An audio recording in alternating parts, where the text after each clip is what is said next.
A very good evening student, स्वागत है आप सभी का आपके इस प्यारे से स्टडी प्लेटफॉर्म पे जिसका नाम है डीएलएस एजुकेशन विद्याकुल। मैं यामिनी आपकी एडुकेटर वेलकम करती हूँ आप सबका। तो एक बार आप सारे बच्चे जल्दी जल्दी जुड़ते जाएंगे, फिर कंटिन्यू करते हैं हम लोग आज का अपना ये सेशन। सबको very good evening, good evening, good evening, good evening. आज हम लोग बात करने जा रहे हैं इकोनॉमिक्स के चैप्टर नंबर 4 के बारे में। तो आई होप कि आप सारे बच्चे इस चैप्टर से थोड़ा बहुत तो परिचित हो गए होंगे।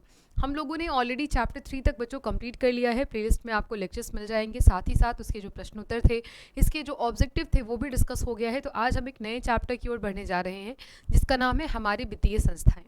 अब आप इससे बहुत भली भांति परिचित है क्योंकि आपका जो आन जान है, या हम ऐसे कहें कि जो आपकी ज़रूरतें हैं वो अब इससे भी बंध गई हैं। इवन आपकी स्कूल टाइम पे आप देखते होंगे कई सारी ऐसी योजनाएं हैं जिसका आपको डायरेक्ट लाभ इनके द्वारा मिलता है, मतलब गवर्नमेंट के थ्रू मिलता है, लेकिन इनके हम ये कह सकते हैं कि यह भी उनमें संलग्न होते हैं। तो आइए आज हम बात करने जा रहे हैं वित्तीय संस्थाओं के बारे में। आप सारे बच्चे एक बार जुड़ जाएंगे और प्लीज़ पेन पेपर लेकर के बैठ जाएंगे, ठीक है, क्योंकि आज हम कंप्लीट लेक्चर्स के बारे में देखने जा रहे हैं। अब आइए बच्चों, हम एक एक करके देखते हैं कि आखिर क्या है ये वित्तीय संस्थाएं और हम किसको कहते हैं। तो सबसे पहली बात तो हम ये देखेंगे कि हम सबको पता है मैम कि सबसे ज़रूरी जो आवश्यकता है वो कहीं ना कहीं मुद्रा की है। तो मुद्रा की आवश्यकता को पूरा करने के लिए आपने चैप्टर नंबर 3 में पढ़ा होगा, जब मैंने आपको साख पढ़ाया था, जिसको विश्वास कहते हैं, जिसको भरोसा कहते हैं। तो हर व्यक्ति को अपनी ज़रूरतों को पूरा करने के लिए मुद्रा की आवश्यकता होती है। और जब मुद्रा नहीं रहेगा तो ऐसे कंडीशन में लोग किसका सहारा लेते हैं? हम कहेंगे कि मैम ऋण का सहारा लिया जाता है। हमारे रोज़मर्रा के जीवन में बच्चे जो साख या ऋण की आवश्यकता होती है उसकी पूर्ति कौन करता है? तो उसकी पूर्ति करते हैं वित्तीय संस्थाएं। उसकी पूर्ति किनके द्वारा की जाती है? वित्तीय संस्थाओं के द्वारा की जाती है। और आज के टाइम पे बच्चे, अगर हम आज के आर्थिक जीवन में बात करेंगे तो जो भी हमारे पास साख या ऋण की उपलब्धता है वो आजकल कहीं ना कहीं हर काम के लिए है। हम ऐसे कहेंगे कि मैम ऋण हमें चाहिए होता है बहुत सारे कार्यों के लिए। किसी भी अगर हम इकोनॉमिक एक्टिविटी को संपन्न करने जाएं, किसी भी आर्थिक क्रिया को अगर हम करने जाते हैं तो हमें वित्त की आवश्यकता तो होती ही होती है। चाहे बच्चों हम अपने इंडस्ट्रियल डेवलपमेंट की बात करें, हम अपने बिजनेस की बात करें, इन सभी आवश्यकताओं को पूरा करने के लिए हमें वित्त की आवश्यकता होगी, पैसे की आवश्यकता होगी। अब होता क्या है कि जो संस्थाएं हैं, जो इंस्टीट्यूट हैं बच्चों, वो या तो सरकारी हो सकती हैं और या फिर कैसी होंगी? तो हम कहेंगे कि मैम या तो सरकारी हो सकती हैं या फिर ये गैर सरकारी हो सकती हैं। अब इनके बारे में थोड़ा सा अगर हम ध्यान देखेंगे तो यहाँ पे बच्चों ध्यान देने वाली बात ये है कि वित्तीय संस्थाएं एक ऐसी होती हैं जो सरकार के द्वारा संचालित होती हैं और कुछ लोगों के सहयोग से स्थापित होती है। दूसरी ऐसी होती है जो कैसी होती है भाई? तो ये अर्ध सरकारी होती है, मतलब ये आधी सरकारी है, नाम से ही क्लियर हो रहा है, और ये कुछ लोगों के सहयोग से स्थापित की गई है, ठीक है। जैसे अगर हम बात करें एग्जाम्पल के तौर पे, तो एक ऐसी संस्था जहां सारा कैपिटल सरकार का लगा है, गवर्नमेंट का लगा है, वो कैसी संस्था होगी? वो सरकारी संस्था होगी। Private bank generally, sorry, public sector की बैंक जनरली कही जाएगी। लेकिन वहीं पे बच्चों अगर हम बात करेंगे इनके बारे में, अर्ध सरकारी के बारे में, तो अर्ध सरकारी संस्थाएं जो होती हैं वो सहकारिता के आधार पर स्थापित की जाती हैं, ठीक है। बिहार के संदर्भ में आप बहुत ही इंपॉर्टेंट एक सेक्शन याद रखिएगा जिसका नाम क्या है? बिस्कोमान। ये बिस्कोमान एक तरीके से क्या है? तो ये सहकारिता संस्था है, सहकारिता की संस्था ही है जो यहाँ पे लोगों को क्या करती है? तो मदद करती है, ठीक। ऐसी जो संस्थाएं होती हैं बच्चों वो बैंकिंग व्यवस्था में सहकारिता क्षेत्र के अंतर्गत आती हैं। अब आइए मैं आपको एक बार परिचय करा देती हूँ कि आखिर हम कहते किसको हैं। थोड़ा सा हम लोग आगे बढ़ेंगे तो हमें वित्तीय संस्थाओं का जो अर्थ है वो बहुत क्लियर हो जाएगा। आइए सबसे पहले हम बात करते हैं बच्चों इसकी परिभाषा के ऊपर। ये परिभाषा तो थोड़ी ज़्यादा लंबी है, इसके नीचे की जो परिभाषा है वो आप याद रख सकते हैं। अगर हम वित्तीय संस्थाओं के संदर्भ में बात करें बच्चों, तो यह जो वित्तीय संस्थाएं हैं यह देश या राज्य की ऐसी संस्थाओं को कहा जाता है जो लोगों की आवश्यकताओं को पूरा करने हेतु साख या मुद्रा संबंधी जरूरतों को पूरा करती है। मतलब अगर किसी व्यक्ति को ऋण चाहिए या फिर पैसे की आवश्यकता है तो ऐसे कंडीशन में जो संस्थाएं इसे मदद करेंगी वही वित्तीय संस्थाएं कहलाती हैं। वित्तीय संस्था के द्वारा चाहे कोई कृषि कर रहा हो, कोई उद्योग कर रहा हो, कोई व्यापार में लगा है, या फिर कोई किसी भी इकोनॉमिक एक्टिविटी में लगा है, उसके लिए जो मौद्रिक प्रबंधन का कार्य है वह कौन करता है? तो हम कहेंगे कि मैम वित्तीय संस्थाओं के द्वारा किया जाता है। और जाहिर सी बात है बच्चों कि जब इन सारे कार्य के लिए किसी को पैसे मिल जाएंगे तो वह कार्य बहुत सुचारू ढंग से कर पाएगा, और इसके साथ ही साथ ये जो है ये हमारे इकोनॉमिकल डेवलपमेंट में भी एक बहुत बड़ा रोल प्ले करता है। इसके बाद बच्चों ये लोन कैसे देता है, तो कई सारे लोन ऐसे होते हैं जो 1 साल से कम के लिए होते हैं, जिन्हें हम अल्पकालीन लोन कहते हैं, अल्पकालीन ऋण कहते हैं। कुछ ऐसे होते हैं जो मिड पीरियड के लिए, जिसको मध्यकालीन ऋण कहते हैं, और कुछ ऐसे ऋण भी होते हैं बच्चों जो लॉन्ग टाइम के लिए होते हैं, इन्हें दीर्घकालीन ऋण कहा जाता है, लंबे समय के लिए। और इन सारी की ज़रूरतों का जो पूर्ति है वो वित्तीय संस्थाओं के द्वारा किया जाता है। ठीक है, अब देखो किसी भी उद्यमी के पास, कोई भी अगर बिजनेसमैन है या फिर कोई भी इंडस्ट्रियल ऐसा इंडस्ट्री अगर खोलना ही चाहता है या फिर अगर बिजनेस ही स्टार्ट करना चाह रहा है, तो उसके पास इतना अधिक आर्थिक साधन तो उपलब्ध नहीं होता है कि वह अपने बलबूते पर अपने उद्योग को बढ़ा सके, अपने व्यवसाय को बढ़ा सके। तो ऐसे परिस्थिति में उसे ज़रूरत किसकी पड़ती है, हम कहेंगे कि मैम ऐसे परिस्थिति में उसे ज़रूरत पड़ती है वित्तीय संस्थाओं की। अब आइए एक एक करके देखते हैं कि सरकार वित्तीय संस्थाएं क्या है, इसके कितने प्रकार हैं, और यहीं से आपके प्रश्न बनते हैं। तो आई होप कि आप सारे बच्चे इस चीज़ को समझेंगे और थोड़ा सा इसके बारे में डिटेल करेंगे। तो हेडिंग डालिएगा बच्चों आप लोग वित्तीय संस्थाएं, और ये परिभाषा आपकी सबसे इंपॉर्टेंट है। ये कह रहा है कि हमारे देश की वैसी संस्थाएं जो आर्थिक विकास के लिए एंटरप्रेन मतलब उद्यम एवं व्यवसाय के वित्तीय आवश्यकताओं की पूर्ति करती है, ऐसी संस्थाओं को हम क्या कहते हैं, वित्तीय संस्थाएं कहते हैं। हम कहेंगे मैम वैसी संस्थाएं जो हमारी वित्त संबंधी जरूरतों को पूरा करेंगी, वही संस्थाएं हमारे लिए वित्तीय संस्थाएं कही जाएंगी। जैसे ये वित्तीय संस्थाएं बच्चों वैसी होंगी जो सरकार के द्वारा पोषित होंगी। अगर हम एग्जाम्पल के रूप में बात करें तो कुछ वित्तीय संस्थाएं ऐसी भी हैं जिसका हेड कौन है, तो आरबीआई है, और इसके दिशा निर्देश में ये कार्य करती हैं। ठीक है, तो आप बस इतना समझ के चलिए, और बहुत बेसिक में आप ऐसे समझिए कि मैम अगर किसी व्यक्ति को वित्त की आवश्यकता है तो उसकी ज़रूरतों को पूरा करने के लिए जो संस्था बनी है, इसी का नाम वित्तीय संस्थाएं। ठीक, अब आइए बात करते हैं सरकारी वित्तीय संस्थाओं के बारे में। बच्चे यहाँ पे एक वर्ड क्या है, सरकारी, और यहाँ क्या लिखा है, गवर्नमेंट। मतलब आप इतना तो समझ पा रहे होंगे ना कि मैम कोई एक ऐसी संस्था है जिसपे कंट्रोल सरकार का है। ठीक, तो अगर हम इसकी बात करेंगे बच्चों, तो सरकार के द्वारा स्थापित और संपोषित वित्तीय संस्थाओं को हम सरकारी वित्तीय संस्थान कहते हैं। जैसे आपके स्कूल का जो पैसा है, मतलब जो आपकी पोशाक की राशि है, वो आती होगी किसी भी बैंक में पर्टिकुलर, चाहे हम बात करें एसबीआई के बारे में, सेंट्रल बैंक ऑफ इंडिया के बारे में, नेशनल बैंक ऑफ इंडिया के बारे में, पीएनबी के बारे में, इलाहाबाद बैंक के बारे में। ये सारी जो आपको संस्थाएं दिख रही हैं, ये क्या है, यही तो वित्तीय संस्थाएं हैं। और ये किसके द्वारा संपोषित है, इनको कौन संचालित कर रहा है, इनको कौन स्थापित किया है, तो हम कहेंगे मैम सरकार ने। तो जाहिर सी बात है जिसकी स्थापना सरकार ने की, जिसको संपोषित सरकार कर रही है, जिसका संचालन सरकार कर रही है, हम उसे किस नाम से जानेंगे, तो हम कहेंगे कि मैम ये है सरकारी वित्तीय संस्थाएं। क्लियर है यहाँ तक की कहानी। चलिए बच्चों हम आगे बढ़ते हैं। इसके बाद आइए हम बात करते हैं अपने अगले सेक्शन की ओर और देखते हैं कि आखिर अर्ध सरकारी वित्तीय संस्थाएं क्या है।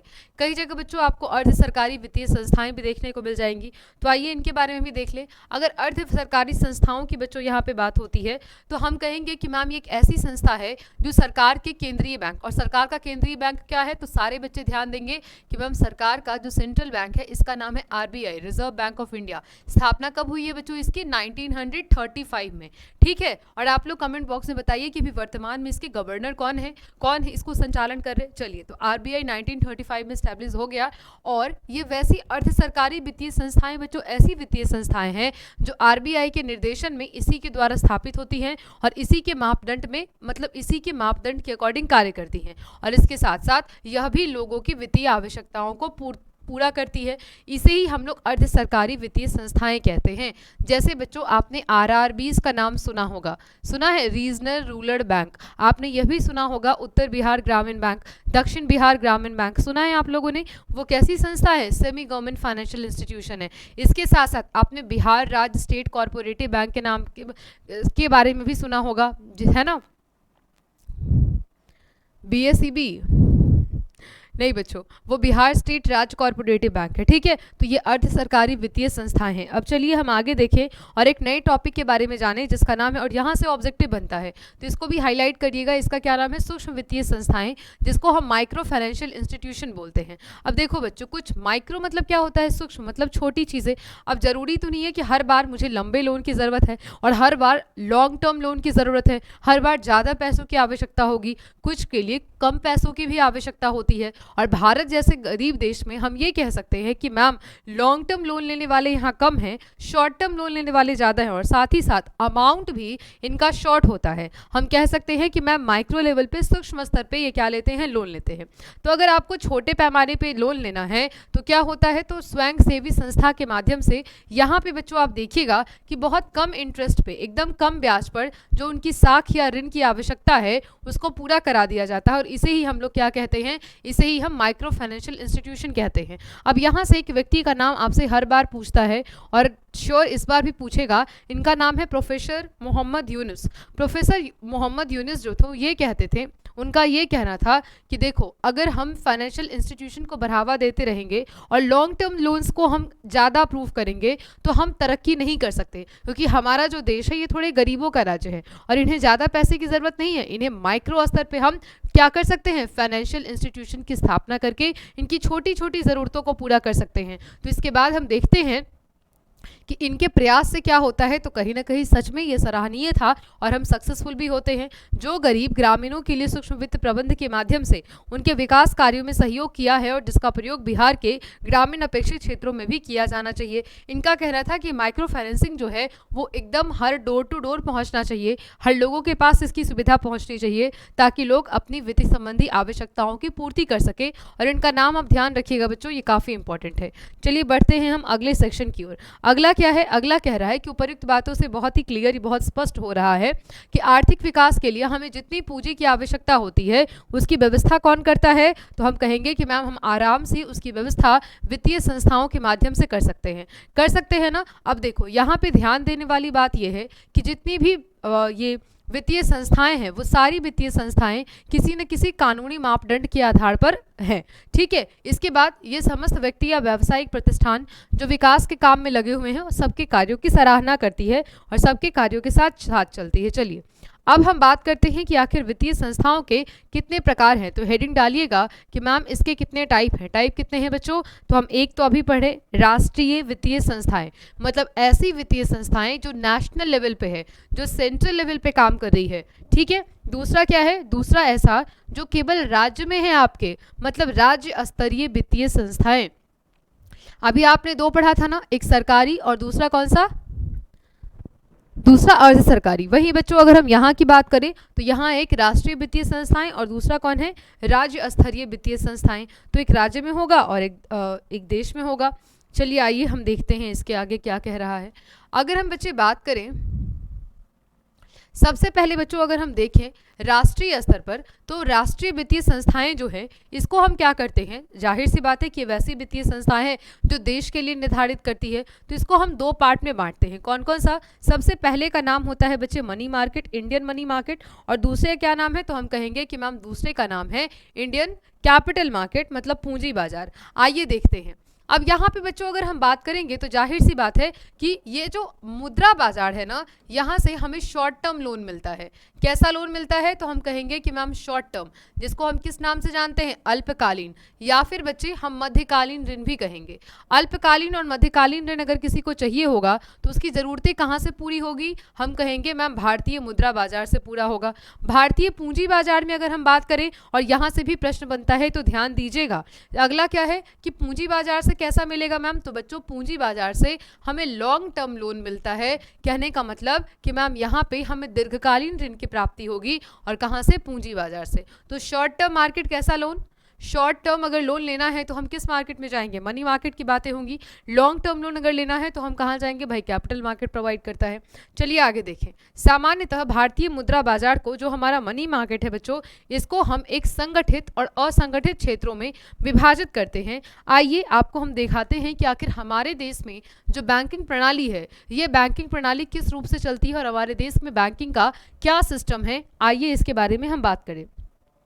सबसे पहले बच्चों अगर हम अपने देश के बैंकिंग की बात करें तो हम इसे मेनली कितने पार्ट में बांटते हैं, मेनली हम इसे 3 पार्ट में बांटते हैं। सबसे पहले जो सबसे टॉप पर है इसी के बारे में पढ़ते हैं, जिसका नाम है सेंट्रल बैंक, जिसको हम कहते हैं केंद्रीय बैंक। अगर केंद्रीय बैंक के बारे में बात किया जाए तो भारत में जो RBI है, जो रिजर्व बैंक ऑफ इंडिया है, यही क्या है, यही हमारा सेंट्रल बैंक है। यह देश की सबसे टॉप संस्था है, आप सबको पता है ना बच्चों। यहाँ पे बैंकिंग, चाहे वित्तीय संबंधी हो या फिर आर्थिक क्रिया का निर्देश करना हो, ये सारी क्रिया हमारे देश में आरबीआई ही करती है। आरबीआई को हम बैंकर्स बैंक भी कहते हैं, मतलब सभी बैंकों का ये बैंक है। आरबीआई को गवर्नमेंट का बैंक भी कहा जाता है, क्योंकि यह क्या करती है भाई, तो सरकार के बैंक के रूप में भी कार्य करती है। अगर देश में किसी भी प्रकार की आर्थिक समस्या उत्पन्न होती है तो सारा कार्य किसके हाथ सौंपा जाता है, आरबीआई के हाथ ही। तो हम ये तो कह सकते हैं कि मैम आरबीआई टॉप है, शीर्ष बैंकिंग संस्था है। अगला क्या है, दूसरे का नाम है कमर्शियल बैंक। तो कमर्शियल बैंक की बात करें तो आप सबको पता है कि हमारे देश में कई सारे कमर्शियल बैंक हैं। जितने भी कमर्शियल बैंक हैं ज़्यादातर हमारे पास नेशनलाइज्ड ही हैं, राष्ट्रीयकृत ही हैं। और अभी वर्तमान में भारत में कुल 12 नेशनलाइज्ड बैंक हैं, है ना बच्चों। इनके नाम के अंत में सीमित दायित्व मतलब लिमिटेड लिमिटेड शब्द जुड़ा होता है, वो बैंक निजी क्षेत्र की होती है। अब देखो, वैसा कई सारे बैंक आप सुने होंगे जिनके नाम में क्या होता है, हाँ, जिनके नाम में क्या होता है बच्चे, लिमिटेड लास्ट में जुड़ा होता है। वो कैसे होंगे, वो प्राइवेट सेक्टर के बैंक होंगे। जैसे बच्चों आपने सुना होगा आईसीआईसीआई के बारे में, सुना है आपने, एचडीएफसी सुना होगा आपने, एक्सिस बैंक सुना होगा। कई सारे ऐसे बैंक हैं जो इसके अंतर्गत आएंगे। चलिए बच्चों हम बढ़ते हैं अगले प्रश्न की ओर, अगले टॉपिक की ओर। अब जो तीसरा आधार है, तीसरा पॉइंट है, ये हमें, एक सेकेंड, ये क्या हो गया,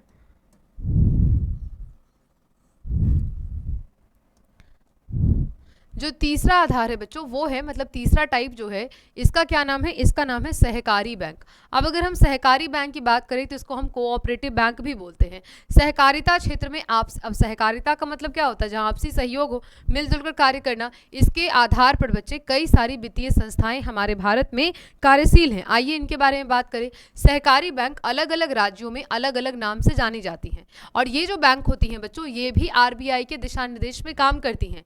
लेकिन इनका संचालन कौन करता है, तो संचालन स्टेट गवर्नमेंट करती है। आप इतना बात समझिए कि मैम जो कोऑपरेटिव बैंक होते हैं वो हर राज्यों में अलग अलग नाम से जाने जाते हैं, ठीक है। और अगर हम देखेंगे कि इनको कंट्रोल कौन करता है, तो आरबीआई ही कंट्रोल करती है। लेकिन जो संचालन का काम है, व्यवस्था का काम है, वो किसके द्वारा किया जाता है, स्टेट गवर्नमेंट के द्वारा। अब देखो बहुत क्लियरली रूप से यहाँ बता दिया गया है कि कितने टाइप है, थोड़ा शॉर्ट में। तो हमने कितना टाइप अभी पढ़ा, सबसे पहला कौन सा, मैम आरबीआई जो सबसे टॉप पे है। दूसरा क्या है, वाणिज्य बैंक, जितने भी कमर्शियल बैंक हमारे पास है, एसबीआई की बात कर ले हम, पीएनबी की बात कर ले, इलाहाबाद बैंक की बात कर ले, एचडीएफसी, एक्सिस बैंक, मतलब सारे कमर्शियल बैंक। तीसरे कौन से है, सहकारी बैंक, मतलब आपसी सहयोग वाले, और ये किसके द्वारा संचालित होते हैं, राज्य सरकार के द्वारा। इनको कंट्रोल कौन करता है, तो हम क्या कहेंगे, आरबीआई। क्लियर है।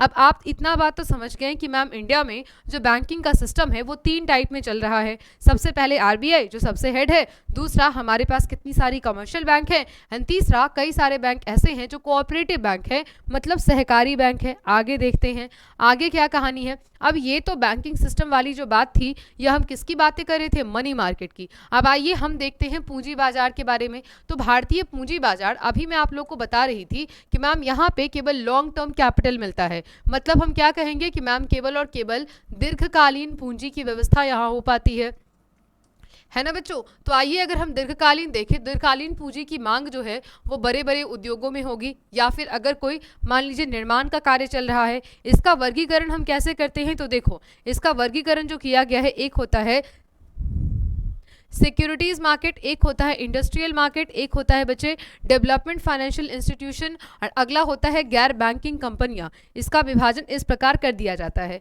भारतीय पूंजी बाजार जो है ये इन्हीं चारों वित्तीय पिलर्स पे आधारित होती हैं, और इसके चलते चाहे सड़क हो, रेलवे हो, शिक्षण संस्थान हो, विद्युत उपकरण हो, इन सब का जो बनाने का कार्य है, और या फिर लॉन्ग टर्म लोन के अगर रूप में हम देखेंगे तो इसकी आवश्यकता हमें पड़ती है। चलिए बच्चों आगे देखते हैं। अब देखो, अब आप तो ये समझा दी मैम कि जो भी हमारे पास बैंकिंग का सिस्टम है उसके अकॉर्डिंग हम क्या कर रहे हैं, तो हम 3 तरीके से इसे पढ़ रहे हैं। सबसे पहले हम जान रहे हैं कि आखिर कौन सी ऐसी प्रणाली है जो आरबीआई सबसे टॉप पर है, दूसरे पे हमारी कमर्शियल बैंक आती है, तीसरे पे कोऑपरेटिव बैंक आती है। लेकिन क्या और भी कोई तरीके इसके होते हैं, तो हम कहेंगे बिल्कुल होते हैं मैम। देखो अगर मुझे पैसे की ज़रूरत होगी तो कई सारे ऐसे पिलर होते हैं बच्चों जो नॉन इंस्टीट्यूशनल भी होते हैं। जैसे अगर अपने गांव के सबसे अमीर व्यक्ति से ले लिए, तो ये कैसा है, ये गैर संस्थागत है, ध्यान दीजिएगा। अगर आप सेठ साहूकार से ले लिए, अगर आप किसी व्यापारी से लोन ले लिए, अगर आप किसी रिश्तेदार या अन्य से ले लिए, और ऐसे कंडीशन में क्या होता है ना, तो गरीबों का बहुत शोषण होता है, क्योंकि आप सबको पता होगा कि यहाँ पे इंटरेस्ट बहुत ज़्यादा उन लोगों से लिया जाता है ना, जिसको हम सूद कहते हैं। अब बेचारे प्रिंसिपल अमाउंट चुकाएंगे, बाद में वो इंटरेस्ट देते देते ही परेशान होते हैं, और कभी कभी तो ऐसा होता है जो इंटरेस्ट है वो उनका कैपिटल से ज़्यादा हो जाता है। ठीक, अब देखो संस्थागत क्या है, तो कोई अगर कोऑपरेटिव बैंक से लिया है, कोई अगर प्राथमिक सहकारी बैंक से लिया है, ये लैंड डेवलपमेंट बैंक है, कोई अगर एसबीआई से लिया है, पीएनबी से लिया है, इलाहाबाद बैंक से लिया है, कोई अगर आरआरबी से लिया है, कोई अगर नाबार्ड जैसे बैंक से लिया है, तो ये सारे कैसे हैं, हम कहेंगे कि मैम ये जो आपको दिख रहे हैं ये बेसिकली संस्थागत हैं।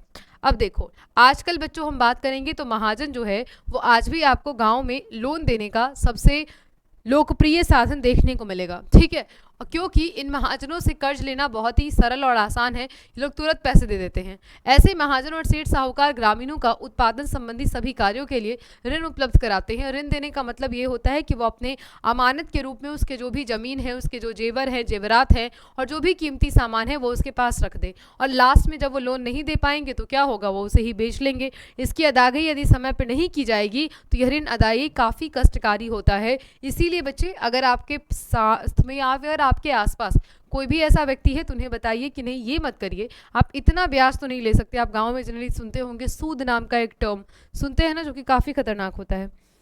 चलिए आगे देखते हैं, अगले स्लाइड की ओर हम लोग बढ़ते हैं और जानते हैं आगे।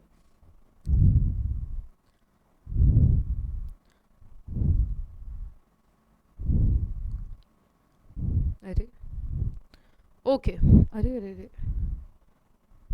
हाँ, आइए हम बात कर लेते हैं बच्चों की आखिर जो ये फाइनेंशियल इंस्टीट्यूशन है इसके कितने प्रकार है, ये कितने तरीके से होते हैं। तो सबसे पहले बच्चे हम लोग स्टार्ट करते हैं सहकारी बैंकों से। अगर सहकारी बैंक कोऑपरेटिव बैंक की बात करूं तो कोऑपरेटिव बैंक 3 तरीके से होंगे कहीं से। सबसे पहले तो गांव स्तर पे, और गांव स्तर पे क्या होते हैं, प्राथमिक सहकारी साख समितियां।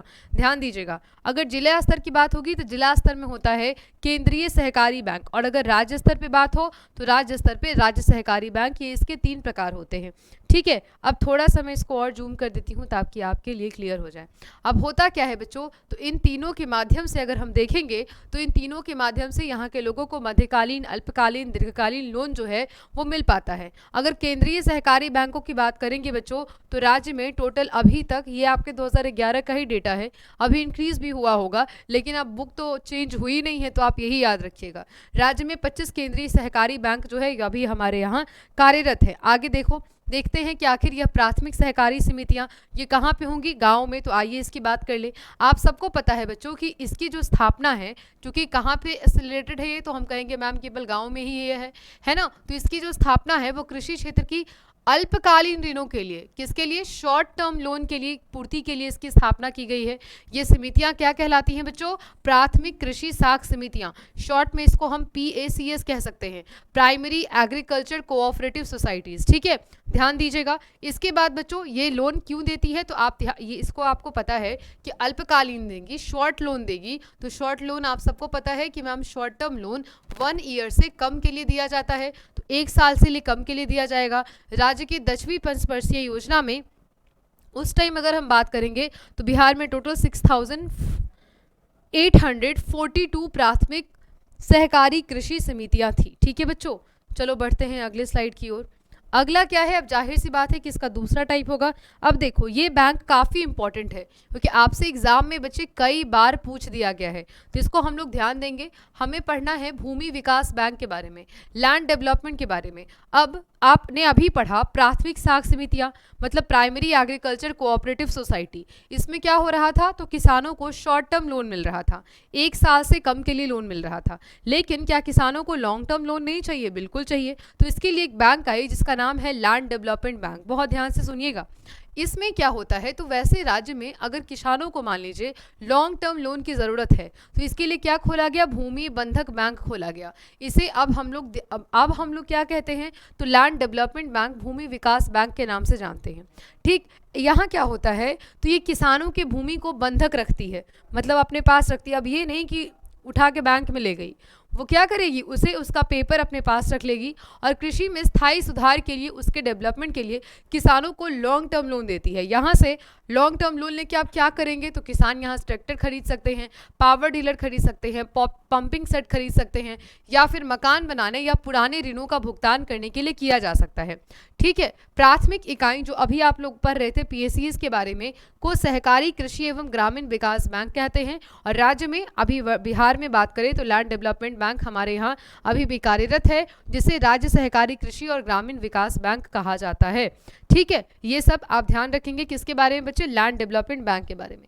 अब चलिए अब हम बात कर लेते हैं बच्चों किसके बारे में, व्यावसायिक बैंकों के बारे में। व्यावसायिक बैंकों के बारे में बात करें तो आप सबको पता है कि वैसे कमर्शियल बैंक को अगर हम देखेंगे तो कमर्शियल बैंक पे कंट्रोल किसका है, हम कहेंगे मैम आरबीआई का। ठीक, अब इसके अंतर्गत देखेंगे तो हमारे भारत में टोटल 2 बार राष्ट्रीयकरण किया गया है।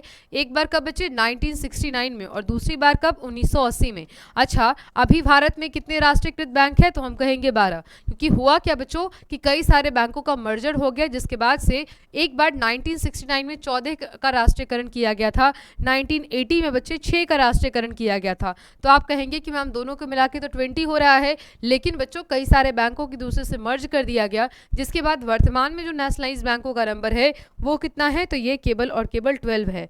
ठीक है, चलिए बच्चों आगे देखें। ये आप शोध तो 11 साल पुराना है तो आप नहीं देखेंगे, वही ठीक है। अगला क्या है बच्चे, अरे बाबा,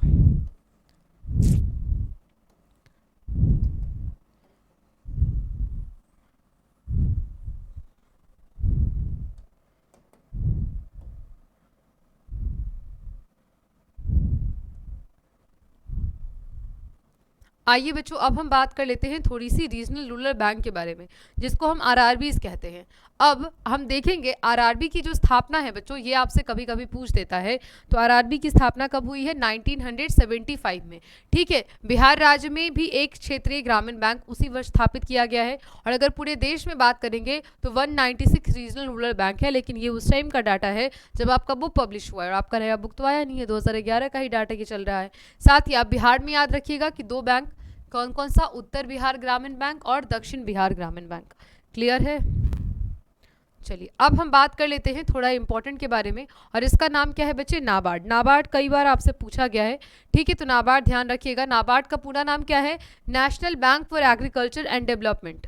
क्या है, नेशनल बैंक फॉर एग्रीकल्चर, हाँ, national bank for agriculture and development, राष्ट्रीय कृषि और ग्रामीण विकास बैंक देश में एक महत्वपूर्ण योगदान दे रहा है। और ये जो बैंक है बच्चों, ये लोगों को कृषि के लिए, ग्रामीण विकास के लिए जितनी भी सहकारी संस्थाएं हैं, व्यावसायिक बैंक है, आरआरबीज हैं, उनको एक तरीके से वित्त की सुविधा देती है, जो पुनः किसानों को यह सुविधा प्रदान करते हैं। मतलब नाबार्ड का क्या काम है, नाबार्ड टॉप पे है, और नाबार्ड क्या करेगी, तो कृषि के लिए या फिर गाँव के विकास के लिए ये सरकारी संस्थाओं को ही पैसे दे देती है, या फिर कमर्शियल बैंक को ही लोन दे देती है, और इसके माध्यम से ये लोग क्या करते हैं, तो ये जनता तक लोन को बांटते हैं अगर किसी को ऐसी ज़रूरत होती है तो। चलिए आगे देखें। इसके अतिरिक्त बच्चों अगर हम देखेंगे तो बिहार में किसानों को सरकार के द्वारा भी कुछ विशेष परिस्थितियां, जैसे आप सबको पता है कि मिथिलांचल वाले रीजन में हमेशा बाढ़ का प्रॉब्लम होता है, अगर हम गया औरंगाबाद की बात करें तो हमेशा सूखे का प्रॉब्लम होता है, भूकंप का जो दिक्कत है। इसके बाद आप देखिएगा कि प्राकृतिक आपदा के समय भी बिहार में सरकार के द्वारा साख की सुविधा दी जाती है, और अभी राज्य की जो माइक्रो फाइनेंसिंग है, मतलब सूक्ष्म वित्त संस्थाएं हैं, इसके द्वारा छोटे गरीब तबके को, लोगों को बच्चों छोटे पैमाने पे साख की सुविधा दी जा रही है। ठीक, अब आप सबसे मेन टॉपिक पे ध्यान दीजिएगा, जिसका नाम है व्यावसायिक बैंकों के कार्य। आखिर यह जो कमर्शियल बैंक है, इस कमर्शियल बैंक के काम कौन कौन से होते हैं, क्या क्या ये काम करती है, आइए इसके बारे में एक बार हम लोग बच्चे बात कर लेते हैं। तो आप देखिएगा बच्चों, यहाँ पे आपको बहुत क्लियरली दिख रहा होगा सबसे पहला काम इसका कौन सा है, तो हम कहेंगे कि मैम सबसे पहला काम है इसका जमा स्वीकार करना। अब देखो, बैंक का 2 काम तो आप भी जानते हो और हम भी जानते हैं कि मैम बैंक क्या करती है, तो हमारा पैसा एक्सेप्ट करती है, हमें इनकेस अगर ज़रूरत होती है तो बैंक से हम लोन ले सकते हैं, मतलब हमें ऋण भी प्रदान करती है। तीसरा क्या है, कुछ ऐसी भी चीज़ें हैं जनरल यूटिलिटी फंक्शन, जैसे बच्चों अगर आपको बैंक ने ATM कार्ड दिया है, डेबिट कार्ड दिया है, क्रेडिट कार्ड दिया है, SMS इंटरेस्ट की सुविधा दी है ना, कई सारी सुविधाएं हमें प्रदान की गई है। इसके साथ साथ बैंक जो है वो हमारे लिए एजेंसी के रूप में कार्य करता है। अगर मान लीजिए आपने LIC की कोई पॉलिसी ली हुई है और उसमें उस इंश्योरेंस में ये है कि हर महीने आपको 200 रुपये देने हैं, तो क्या आप हर महीने LIC के ऑफिस जाते हो? नहीं, बैंक उसे ऑटो डिडक्ट कर देती है, बैंक ही अपना टास्क मानती है और वो उसे भेज देती है ना। तो एज एन हमारे और LIC के बीच में कौन काम कर रहा है? तो बैंक एज एन एजेंसी काम कर रही है, एजेंसी के रूप में फंक्शन कर रही है। ठीक है, तो अगर हम जमा राशि, सबसे पहला कार्य कौन सा है? तो हम कहेंगे कि मैम सबसे पहला काम तो बैंक का यही है कि हमारे पास जो भी पैसे हैं उसे वो क्या करती है? तो जमा के रूप में अपने पास रख लेती है। अब सबसे इंपॉर्टेंट चीज़ बच्चों, यह जो बैंक अपने यहाँ जमा स्वीकार करती है, इसके 4 प्रकार होते हैं। कौन कौन से? सबसे पहले का नाम होता है फिक्स डिपॉजिट, मतलब ऐसा डिपॉजिट जिसमें आपको कुछ समय के लिए जो पैसा है वो जिस निश्चित अमाउंट और निश्चित समय के लिए फिक्स कर दिया जाएगा। ठीक है, इसे हम क्या कहते हैं? स्थायी जमा कहते हैं। और इस पे सबसे ज़्यादा ब्याज दिया जाता है, यह भी आपको याद रखना है। ठीक है, तो स्थायी जमा क्लियर कि दोनों चीज़ फिक्स हो जाएगा। अगर हम 10,000 रुपये को 5 साल के लिए फिक्स कर दिए तो हम इसे 5 साल बाद ही निकाल सकते हैं। अब आपके मन में ये प्रश्न होगा कि मैम बीच में नहीं निकलवा सकते क्या, या नहीं मिलेगा? बिल्कुल मिलेगा, लेकिन जो इंटरेस्ट का रेट है वो थोड़ा सा हमें कम मिलेगा। ठीक है, और सबसे ज़्यादा इंटरेस्ट किस पे मिलता है बच्चों? तो फिक्स डिपॉजिट पे ही। चलिए दूसरा बात करें, दूसरे का क्या नाम है? दूसरे का नाम है करंट डिपॉजिट, जिसको हम कहते हैं चालू जमा। अब देखो ये करंट मतलब क्या? आना और जाना। तो यह जो खाता है बच्चों, यह बेसिकली जो बिजनेसमैन होते हैं उनके लिए ही ज़्यादातर होता है। आप इसमें अपने इच्छा अनुसार पैसे जमा कर सकते हैं, पैसे निकाल सकते हैं, आपको किसी प्रकार का कोई भी प्रतिबंध नहीं है। और आपसे पूछा जाएगा सीधा सीधा प्रश्न कि कौन सा ऐसा खाता है जो व्यापारियों के लिए है, तो वो हमारा करंट डिपॉजिट ही है। ठीक है, चलो अगले सेक्शन की ओर बढ़ें तो अगले का नाम है बच्चे संचयी जमा। अब ये संचयी जमा क्या होता है? Saving deposit. तो आपका और हमारा जो खाता है ना वो सेविंग डिपॉजिट ही है। इसमें हम क्या कर सकते हैं? इस प्रकार के खाते में रुपया जो जमा करने वाला है वो जब चाहे आराम से रुपया जमा कर सकता है, लेकिन रुपया निकालने का अधिकार सीमित है, मतलब जिसका अकाउंट है केवल और केवल वही, या फिर एक निश्चित टर्म के से ज़्यादा, एक निश्चित रकम से ज़्यादा हम इसके अंतर्गत नहीं निकाल सकते। इसमें चेक की सुविधा भी मिली हुई है। तो आपका और हमारा अकाउंट जो है, हम आम पब्लिकों का जो अकाउंट है वो कैसा है? वो सेविंग डिपॉजिट ही है। अगला क्या है बच्चे? अगला एक जमा का प्रकार है जिसका नाम होता है रेकरिंग डिपॉजिट, आवर्ती जमा। अब देखो रेकरिंग मतलब क्या? जो बार बार रिपीट हो रहा है। यहाँ क्या होता है? तो एक निश्चित समय के लिए हम पैसे जमा करते रहते हैं। ठीक है, जैसे आप देख सकते हैं कि इस खाते में प्रति माह एक निश्चित रकम जमा करने के बाद निश्चित अवधि, जैसे 60 महीना या 72 महीना के लिए हो जाता है, और उसके बाद जो इसका रकम है वो उसके वापस कर दिया जाता है। ठीक, यहाँ पे इंटरेस्ट का भी जो रेट है वो थोड़ा अच्छा हमें देखने को मिलता है। ये तो जमा वाला टर्म था। अब बैंक का दूसरा काम क्या है? तो आप कहेंगे कि मैम बैंक का दूसरा काम है लोन स्वीकार करना, मतलब लोगों के लोन्स को एक्सेप्ट करना। अब आइए थोड़ी सी हम लोन की कहानी पढ़ लें। लोन की अगर कहानी को पढ़ेंगे बच्चे तो एक लोन का नाम होता है अभियाचित या फिर अल्पकालीन। अल्पकालीन अभी मैं बता रही थी मैम, वैसा लोन जो 1 साल के लिए कम के होगा। तो इस प्रकार का ऋण जो है वो बहुत अल्पकाल के लिए, अल्पकाल में एकदम बहुत ही अल्पकाल। अब ये अल्पकाल कितने दिन का होगा? तो हम कहेंगे 1 दिन से लेकर के 1 सप्ताह तक के लिए अगर कोई लोन आता है तो वो आता है अभियाचित या फिर अल्पकालीन, जिसको हम क्या कहते हैं? लोन्स एट कॉल, या फिर इसको शॉर्ट नोटिस लोन कहा जाता है। ये कितने दिन तक के लिए है? तो हम कहेंगे मैम या तो 1 डे, या फिर हम ऐसे कह सकते हैं कि मैम 1 वीक के लिए है, 1 सप्ताह के लिए है। ठीक, दूसरा क्या है बच्चों? दूसरा है कैश क्रेडिट। अब ये क्या कहलाता है? तो इस प्रकार की जो व्यवस्था है वो बैंक अपने ग्राहकों को बेसिकली बॉन्ड्स के थ्रू, या कोई अगर व्यापारिक माल्य है या कोई उसकी सिक्योरिटीज़ है तो इसको एक्सेप्ट करके और उसके बदले में लोन प्रोवाइड कर देती है। तीसरा सबसे इंपॉर्टेंट, इसका नाम क्या है? ओवरड्राफ्ट, जिसको हम कहते हैं अधिविकर्ष। जब कोई भी व्यावसायिक बैंक अपने ग्राहकों को उसके खाते में जमा रकम से अधिक रकम निकालने की सुविधा दे दे, मतलब हमारे अकाउंट में है 1,000 रुपया और हम बैंक से बोलें कि भाई हमें 2,000 की ज़रूरत है, तो बैंक वाला बोलेगा आप 3,000 निकाल लीजिए। ठीक है, तो ऐसे कंडीशन को ही हम क्या कहते हैं? अधिविकर्ष कहते हैं। किंतु इस अधिक रकम के लिए बैंक अपने ग्राहक से एक जमानत भी लेता है। अब तुम पैसा लेके भाग जाओगे तो बैंक कहाँ तुमको खोजने जाएगा? तो ऐसे में बैंक क्या करती है? अपने पास एक जमानत भी स्वीकार करती है, और इसमें ऋण पे बैंक सूद जो है वो बहुत ज़्यादा लिया जाता है। चलिए अगला देखते हैं। अगला बैंक का क्या काम है? अगला है discounting of bill of exchange, मतलब विनिमय बिलों का भुगतान। बैंक कई सारे बिलों का भुगतान करके भी क्या कर सकती है? तो हमें एक तरह से सुविधा ही प्रदान करती है। आगे देखते हैं अगला क्या कह रहा है। अगला कह रहा है बच्चों कि ये हमें लोन्स एंड एडवांस का काम करती है। सामान्य उपयोगिता संबंधी में देखेंगे तो यहीं से हम देख लेते हैं। मैम यात्री चेक की सुविधा दी जाती है ना बच्चों, लॉकर की सुविधा हमें दी जाती है, एटीएम और डेबिट कार्ड क्रेडिट कार्ड की सुविधा दी जाती है। कई सारी ऐसी सूचनाएं होती हैं बैंक के थ्रू जो हमारे पास बैंक ही भेजता है, जाहिर सी बात है। तो इन सारों के लिए क्या होता है, बैंक हमें कार्य करती है बेहतरीन। अब यहाँ पे एक और टर्म बच्चे जो हमें बहुत इस चैप्टर के अंतर्गत पढ़ना है, डैट इज सहकारिता। ठीक, और सहकारिता का जो महत्व है ये आपके एग्जामिनेशन में कई बार पूछा जाता है। तो आइए हम जानते हैं कि ये सहकारिता क्या है, सहकारिता क्या था नहीं था। अगर हम सहकारिता के शाब्दिक अर्थ के ऊपर बात करें तो इसका डायरेक्टली मीनिंग यही निकलता है कि जब एक साथ, अरे बाबा, एक साथ मिलजुल कर कार्य करने को बच्चों हम क्या कहते हैं, तो एक साथ मिलजुल कर कार्य करने को हम कहते हैं सहकारिता। लेकिन इकोनॉमिक्स में इस वर्ड का जो मतलब है ये थोड़ा अल्टर है, अल्टर नहीं है, बस थोड़ा अलग है। जैसे सहकारिता बच्चों वह संगठन है जिसके द्वारा दो या दो से अधिक व्यक्ति स्वेच्छानुसार मिलकर आर्थिक हितों की वृद्धि करते हैं। ये वाला बहुत ही इंपॉर्टेंट है कि दो या दो से अधिक व्यक्ति स्वेच्छानुसार मिलजुल कर आर्थिक हितों की अगर वृद्धि करे तो यही क्या है, यही है सहकारिता। ठीक है, इस प्रकार सहकारिता उस आर्थिक व्यवस्था को कहते हैं बच्चों जिसमें मनुष्य किसी आर्थिक उद्देश्य की पूर्ति के लिए मिलजुल कर कार्य करेगा। ठीक, अब इसमें आएगा कि भाई मिलजुल कर कैसे कार्य करेगा, तो ये सबसे इंपॉर्टेंट है बच्चों। आपसे एग्जाम में पूछेगा सहकारिता क्या है, इसके मूलभूत तत्वों की व्याख्या करिए।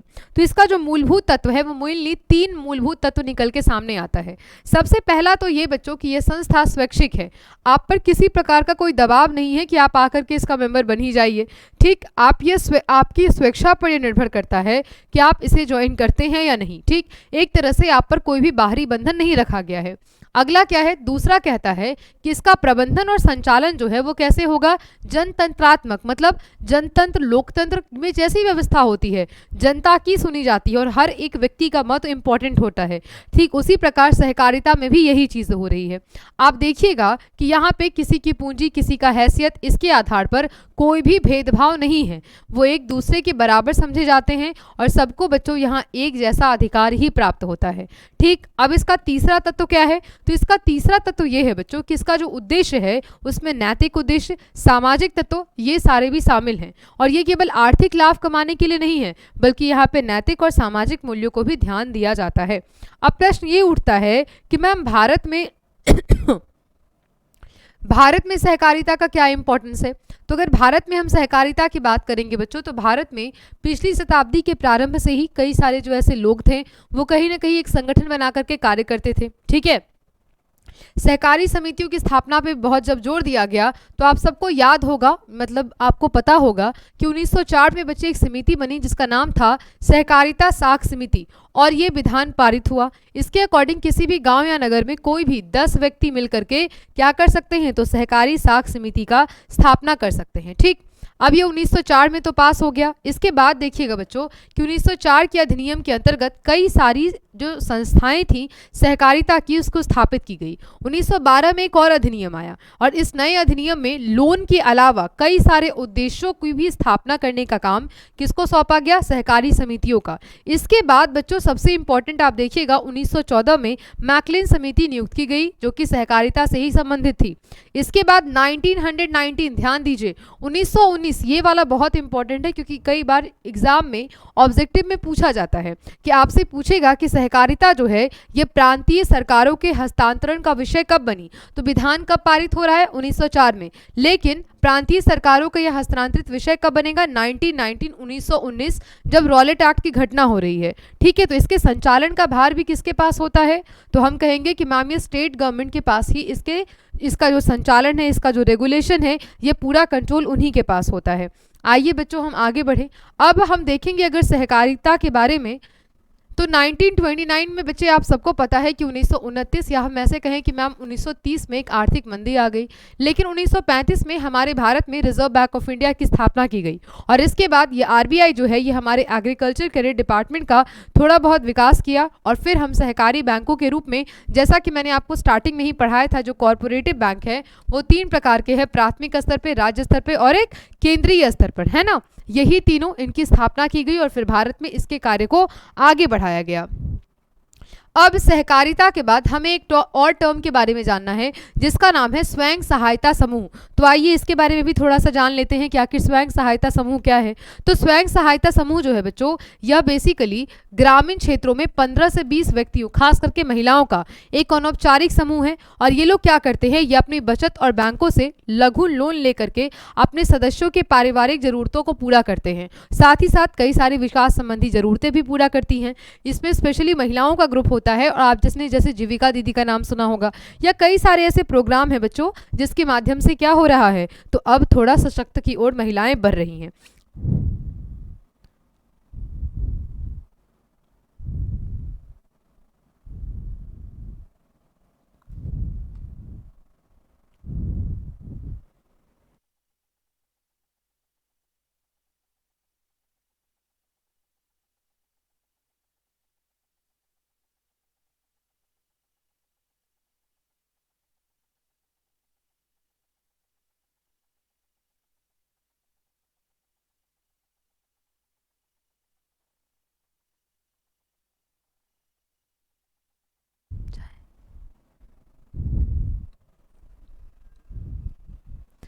बच्चों शायद पीपीटी का कुछ इशू आ गया जो कि ब्लैंक हो गया।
तो बच्चों आज के टॉपिक में हम लोगों ने डिस्कस किया है क्या क्या। सबसे पहले हम जाने हैं कि आखिर वित्तीय संस्थाएं क्या हैं, ये कितने प्रकार की होती हैं। इसके साथ साथ हमने ये जाना कि पूंजी बाजार क्या है, मुद्रा बाजार क्या है। इसके साथ हमने सहकारिता को पढ़ा, फिर हमने स्वयं सहायता समूह के बारे में पढ़ा जो 15 से 20 महिलाओं का है या फिर ऐसे व्यक्तियों का समूह होता है और वहाँ पे लोग अपनी छोटी छोटी वित्तीय आवश्यकताओं की पूर्ति करते हैं। ठीक है, तो इसको फिर से कंटिन्यू करेंगे। इसके जो क्वेश्चन आंसर है इसके साथ साथ हम कहेंगे कि इसके जो ऑब्जेक्टिव हैं, आप अगर देखिएगा तो शायद मैंने इसके ऑब्जेक्टिव्स करा दिए हैं, रेस्ट बच गए इसके क्या सब्जेक्टिव। तो सब्जेक्टिव मैं अगली क्लास में आप सबों के लिए लेकर के आऊँगी। आई होप आपको ये चैप्टर बहुत ही आसानी से और बहुत ईजिली समझ में आ गया होगा।